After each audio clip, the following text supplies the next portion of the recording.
বন্যা কবলিত এলাকায় ক্ষতিগ্রস্তদের ত্রাণ পৌঁছতে উদ্যোগ নিল নবগ্রাম ব্লক জমিয়তে উলামা। বন্যা কবলিত বিভিন্ন জেলায় ক্ষতিগ্রস্তদের মাঝে ত্রাণ বিতরণ করছে জমিয়তে উলামা।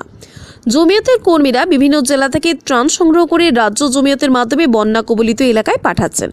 মুর্শিদাবাদ জেলা জমিয়তে উলামার সভাপতি মাওলানা বদরুল আলম, সেক্রেটারি মুফতি রায়হানুল ইসলাম, কোষাধ্যক্ষ কারি রহমতুল্লাহ সাহেবের নেতৃত্বে জেলা জুড়ে ত্রাণ সংগ্রহের কাজ চলছে। নবগ্রাম ব্লক জমিয়তের সভাপতি মাওলানা মাহমুদুল হাসান, সেক্রেটারি মাওলানা আহমদ আলী, কোষাধ্যক্ষ মাস্টার সাফিউল্লাহ মোল্লার ও ত্রাণ সংগ্রহ করেছেন।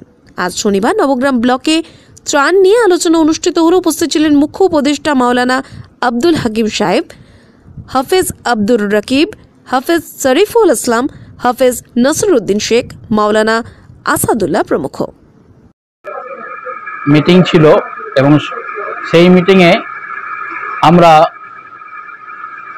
বন্যা ত্রাণ সম্পর্কে কিছু আলোচনা করে আমাদের রাজ্য ভিত্তিক জেলা ভিত্তিক যে দাবি বা আমাদেরকে যে একটা টাকা দিতে হবে সেই সম্পর্ক নিয়ে আমরা নবগ্রাম ব্লক জমিয়তকে ডেকেছিলাম।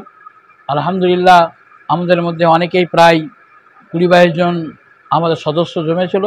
আমরা সকলে মিলে আলোচনা করেছি জেলার দাবি যে নবগ্রাম ব্লক থেকে। আমার নাম মোহাম্মদ মাহমুদুল হাসান, নবগ্রাম ব্লক সভাপতি।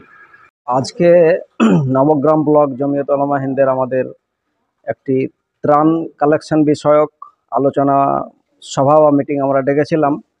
যেহেতু বিভিন্ন জেলায়, আমাদের জেলা ছাড়াও বিভিন্ন জেলায় বন্যা ক্ষতিগ্রস্ত হয়েছে মানুষ, যেমন 2 মেদিনীপুর, হাওড়া, হুগলি, 24 পরগনা, বিভিন্ন জায়গায় যে ক্ষতিগ্রস্ত হয়েছে তাদের কাছে ত্রাণের মাল কিছু পৌঁছে দেওয়ার জন্য জমিয়ত উলামা হিন্দ যে আবেদন রেখেছে, আমাদের কাছে যে তাকাজা রেখেছে সেই তাকাজা পূরণের জন্য আমরা কিভাবে কালেকশনটা করা যায় এই জন্য আমরা একটা আলোচনা করে কিছু কালেকশনের তাকাজা আমরা রাখলাম।